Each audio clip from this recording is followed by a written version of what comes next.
Welcome back to the Padilla Family Homestead. We are inside this Wednesday. It is actually not that bad outside. It's 50 degrees, which is not bad compared to what it has been. Tomorrow we'll have a high of 32. I'm working on stuff in my room today. Kind of had a chill morning. About to cook a ham.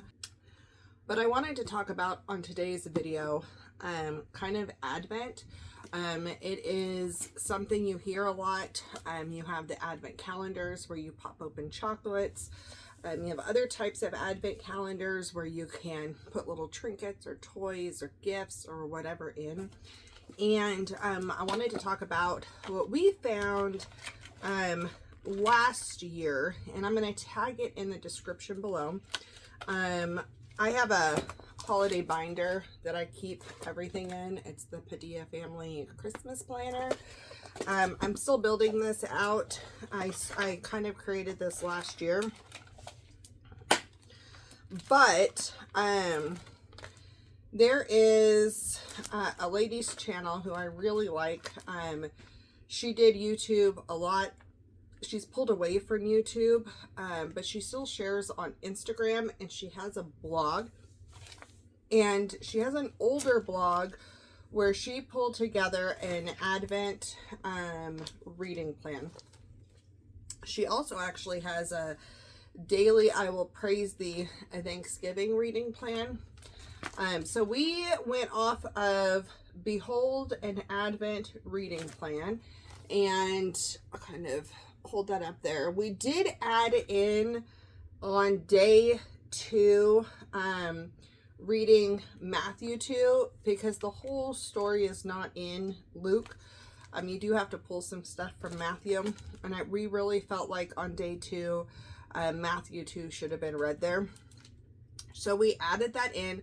But basically you're going through Luke on day 1, so that would have been December 1st.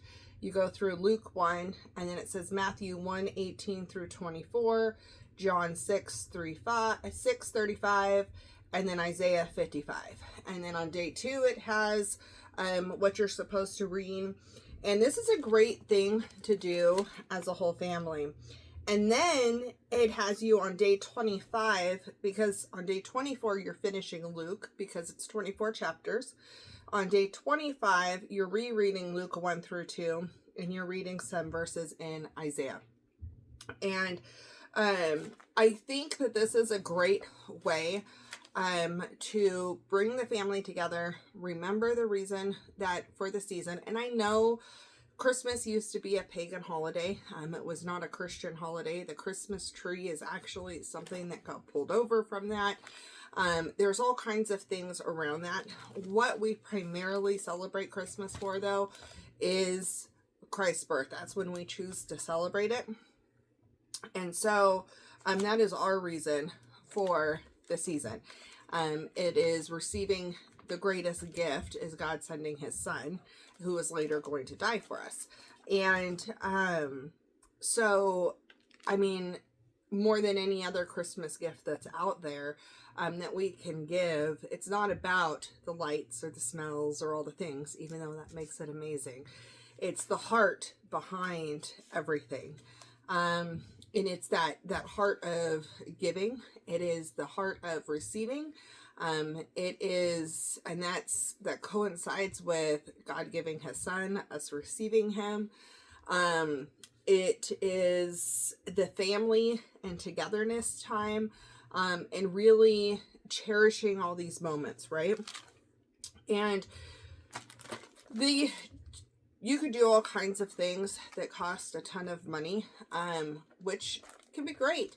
But there's a lot of little things that you can do that don't cost anything, but that still put a huge impact and that are remembered for years. And so I think this Advent reading plan is really well done. I think she did a good job on it.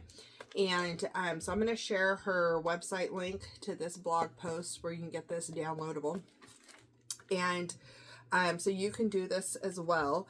And then, so I think this is a great idea, and that it's worth it. It's worth doing. All you need is your Bible and kind of the plan. If you wanted to, you could just read Luke. But I kind of like how she has some Old Testament and some other New Testament verses that go along with it.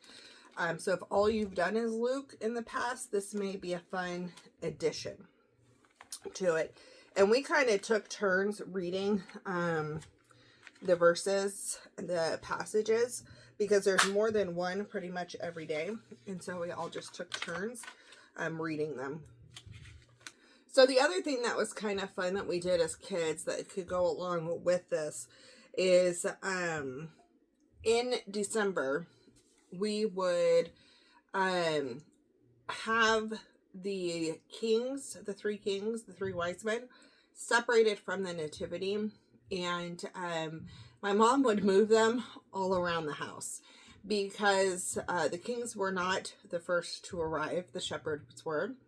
And she would move them all around in anticipation of Christmas Day, which was Christ's birth.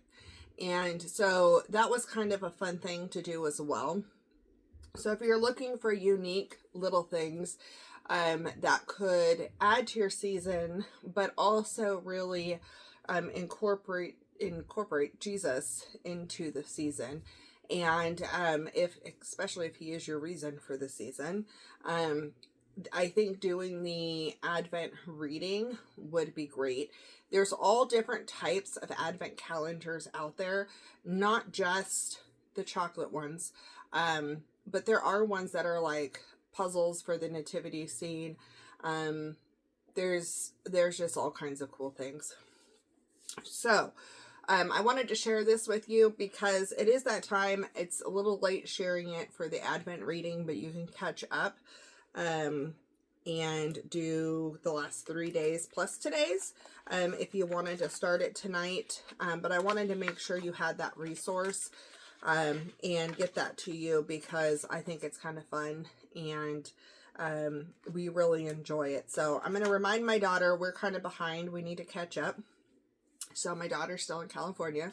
So I'm going to remind her to start doing her Advent reading because I left her a copy of this.